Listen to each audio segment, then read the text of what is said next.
म्हणजे मला एक आश्चर्य एकाच गोष्टीचं वाटतं की एवढं मोठं बहुमत मिळाल्यानंतर पहिला निर्णय असा होतो की दुधाचा भाव 3 रुपयांनी शेतकऱ्यांना जे 3 रुपये मिळणार होते त्याच्यात कपात केलेली आहे. ही पहिलीच बातमी तुमच्या सगळ्या चॅनलवर आली. आणि ज्यांनी एवढा विश्वासाच्या नात्याने जर त्यांना मतदान दिलं असेल, तर पहिला घणाघात त्यांनी कुणाचा केला तर गरीब कष्ट करणाऱ्या देशाच्या शेतकऱ्याचा. आणि निर्णय म्हणजे पार्टी विथ अ डिफरन्स वगैरे भारतीय जनता पक्ष स्वतःला म्हणायचा नेहमी. आता त्यांनी जे एवढे इफेक्टिव्ह असतात, ते किती कॅज्युअल अप्रोच आहे. महाराष्ट्रासारखं एवढं मोठं राज्य, महत्त्वाचं राज्य, त्याच्यात एवढं अग्रेरियन क्रायसिस चाललेलं आहे. अशा ठिकाणी मुख्यमंत्री एवढं मोठं बहुमत असताना अशी काय अडचण येते की मुख्यमंत्र्याचा तो निर्णय घेऊ शकत नाही. म्हणजे हे कुणाच्याही बुद्धिमत्तेच्या बाहेरचं आहे किंवा लॉजिकच्या बाहेरचं आहे. आज दिवसभरात असा अपडेट आलेला आहे की शिंदेंना कुठलाही शब्द दिलेला नव्हता असं महायुतीचे नेतेच म्हणतात स्वतः. हो, पण तो त्यांचा अंतर्गत प्रश्न असेल ना. आता कोणी कोणाला काय शब्द दिला, कोणी फिरवला, आता देव जाणे. कारण आणि तुम्हाला आठवत असेल 2019 मध्ये उद्धवजी हेच सांगत होते. म्हणजे योगायोग बघा की 2019 मध्ये जसं कमिटमेंटचा इश्यू झालाय तसाच 24 मध्ये झालाय. हे खूप इंटरेस्टिंग आहे. पण दरवेळी काही असं होतं की भाजप सत्ता स्थापन करत असताना कायम अडचण येते. मग 14 साली पण अडचण आली, 19ला पण आली, 24ला पण येते. दरवेळी असं का होतं, काय वाटतं? भारतीय जनता पक्षाच्या मित्र पक्षांनी याचं उत्तर दिलं पाहिजे ना. मी कसं देणार? एक या वेळेस हा प्रश्न निर्माण झाला आहे की शब्द दिला नव्हता भाजपचे नेते म्हणतात, मात्र शिंदे यांच्या वतीनं कोणताही नेता म्हणत नाही की आम्हाला शब्द दिला नाही म्हणून. त्याच्यामुळे असं सांगितलं की प्रॉमिस दिला आहे तर आम्हाला खात्री आहे की भाजप प्रॉमिस. हो, पण मग 19 मध्ये उद्धवजी हेच म्हणत होते ना. म्हणजे जणू का जसं टर्न बॅक द क्लॉक. तुम्ही 5 वर्षाचे आधीचे दिवस आठवत आहेत मला. उद्धवजी हेच वारंवार सांगत होते. 2019 मध्ये त्यांची जेव्हा युती तुटली ती ह्याच्यावरच तुटली ना. कारण का उद्धवजी सारखं म्हणत होते की मला शब्द दिला होता आणि भारतीय जनता पक्ष नाही म्हणत होती. आता तीच परिस्थिती पुन्हा झाली आहे. मी तुमच्याच सगळ्या चॅनलवर, कारण का शेवटी शिंदे साहेबांच्याच चेहऱ्यावर झालं ना सगळं. तो शिंदे साहेबांचा करिश्मा होता, हे आपल्याला मान्यच करावं लागेल. ठाकरेंना जसं फसवलं तसं शिंदेना फसवले, भाजप फसवते असं म्हणायचं. आता याचं उत्तर तुम्ही शिंदे साहेबांच्या सेनेला विचारायला लागेल. मी कसं उत्तर याचं देणार? पण एक मान्यच करावं लागेल की भारतीय जनता पक्ष किंवा आम्ही विरोधी पक्षात आहोत. आम्ही काय नुसतं शिंदे साहेबांचं कौतुक करणार नाही, पण एका सशक्त लोकशाहीमध्ये शेवटी आम्हाला मान्यच केलं पाहिजे की शिंदे साहेबांचा चेहरा घेऊन जी महायुती उभी राहिली त्याला यश मिळालं. हे आम्हाला, म्हणजे आमचे बरेच त्याच्यात मुद्दे आहेत, पण ह्या क्षणीत आम्हाला मान्य केलं पाहिजे की शिंदे साहेबांचा चेहरा घेऊनच हे लोकांपर्यंत गेले. ते नेते, ते मुख्यमंत्री, त्यांनी केलेले कष्ट हे मान्यच करायला लागेल कुणाला. हे तुमच्याच चॅनलवर कव्हर झालेलं आहे. एक मुद्दा हा आहे की उद्धवजींनी जी भूमिका घेतली होती ती एकनाथ शिंदे घेतील तुम्हाला असं वाटतं? होय, अहो data speaks louder than words ना. डेटाच बघा ना. ट्रम्पेटचा म्हणजे आता तुम्ही एक लांबचं उदाहरण कशाला द्या. आपले निकम त्याला आंबेगावलाच एकाच नावाची 2 माणसं प्लस त्याला ट्रम्पेट आणि एक म्हणजे तुतारी आणि पिपाणी देऊन तिथे किती 3000 मतं का काहीतरी त्याला मिळाली. आमची सीट 1300 मतांनी गेली. त्यामुळे अशी बरीच उदाहरणं आहेत. पण आता ठीक आहे, आता रडत बसण्यात काही पॉईंट नाही आहे. आता ही लढाई आम्हाला लढावी लागणार आहे. हीच लढाई पवारसाहेबांनी आता काही वेळापूर्वी जेव्हा बैठक झाली महाराष्ट्रामध्ये त्यावेळेला म्हटलेलं आहे लढायचं आहे. ईव्हीएमच्या विरोधात सगळे विरोधक आता एकत्र येणार का देशभरात? हे बघा, ईव्हीएमवर मी स्वतः निवडून आलेली आहे. त्याच्यामुळे ईएम आणि एक नाही, मी 4 वेळा निवडून आले. त्यामुळे ईव्हीएम बद्दल माझं म्हणणं आहे की आणखीन प्रूफ आणि आणखीन चर्चा आमच्याकडूनही अकॅडमिकली आणि त्याचे पुरावे पण थोडे आमच्याकडून ठोस आले पाहिजेत. हे माझं वैयक्तिक मत आहे. आणि जे मला येतंय सातत्याने मला फील्डवरनं ते धक्कादायक आहे. त्याच्यामुळे मलाही असं मनात कुठेतरी आता भीती वाटायला लागली आहे की हो रे बाबा, आपण एवढा विश्वास ते ईव्हीएमवर टाकला तर आपलं काही चुकतंय का, अशी एक भावना मनात यायला लागलीच आहे ना. कारण का data speaks louder than words. मी कितीही म्हणले तरी data has to logically explain ना. शेवटी टेक्नॉलॉजी आहे. बॅलेट पेपरवर व्हावं ही आमची सगळ्यांचीच मागणी आहे. आणि अनेक म्हणजे माझ्या ह्या नाही, मागच्याही इलेक्शन माझी मागणी होतीच. त्याच्यामुळे जर माझं काय म्हणणं आहे की एवढं तुम्हाला घणघणीत यश मिळतच आहे तर मग बॅलेट काय आणि ईव्हीएम काय, तुम्हाला बॅलेटवर घ्यायला जर मागणी असेल तर काय अडचण आहे बॅलेटवर घ्यायला? आकडेवारी समोर येते त्याच्यामध्ये प्रत्यक्षात झालेलं मतदान, मिळालेलं मतदान याच्यामध्ये तफावतीचे आकडे मांडले जात आहेत. वेगवेगळ्या भागातून व्हिडिओ समोर येत आहेत की या ठिकाणी स्वतःचा उमेदवार त्या गावातला आहे, त्या गावात त्याला एकही मतदान मिळत नाहीये. हे सगळं समोर पाहिल्यानंतर आज संविधान दिवस आहे, अशा निमित्ताने लोकशाहीवरती हे सगळ्या प्रश्नचिन्ह उपस्थित झालं. मी तर खरं आज काँग्रेसच्या माझ्या अनेक सहकाऱ्यांची आज दिल्लीतही माझी सकाळी भेट झाली. मी सगळ्यांना विनंती केली की एक इंडिया अलायन्स आणि ज्याचा कुणाचा ईव्हीएमवर ज्या काही सूचना असतील त्याचा आम्ही एक पूर्ण दिवसाचे आमचे अनुभव, याचा एक पूर्ण दिवसाचं वर्कशॉप आणि डेटा कलेक्शन करावं.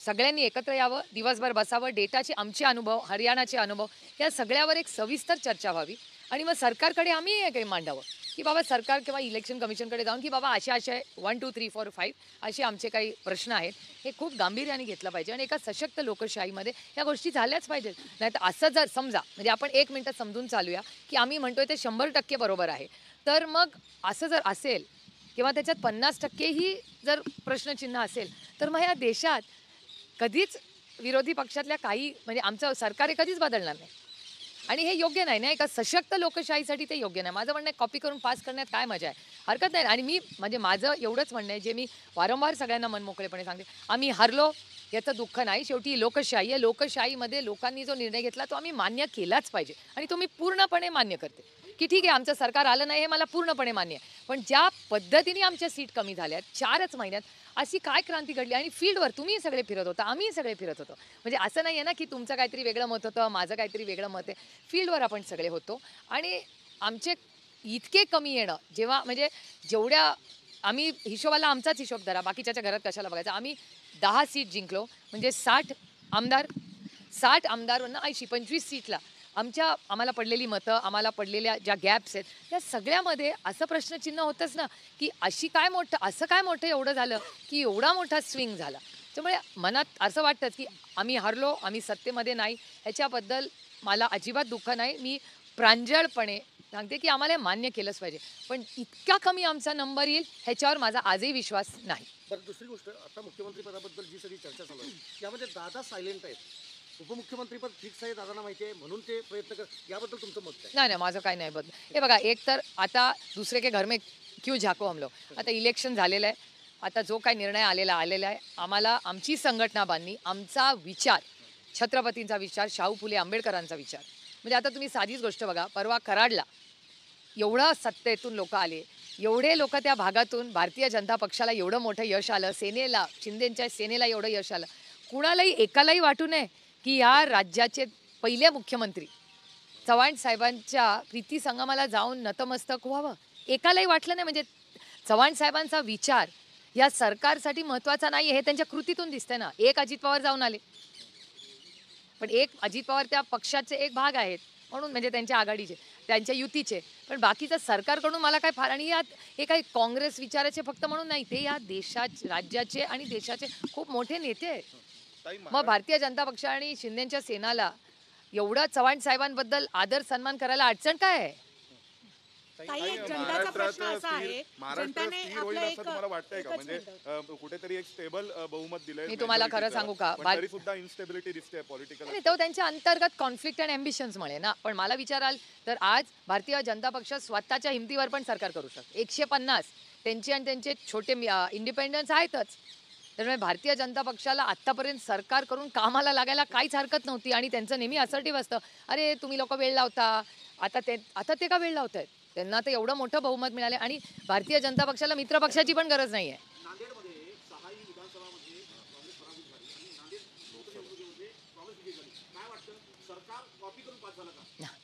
हे बघा, मी तुम्हाला खरं सांगू, आता परत ते सगळे मला म्हणतील हो सुप्रिया सुळेंचा रडीचा डाव वगैरे. मी रडीचा डाव कधी केला नाही, मी कॉपी करून कधी पास झालेले नाही.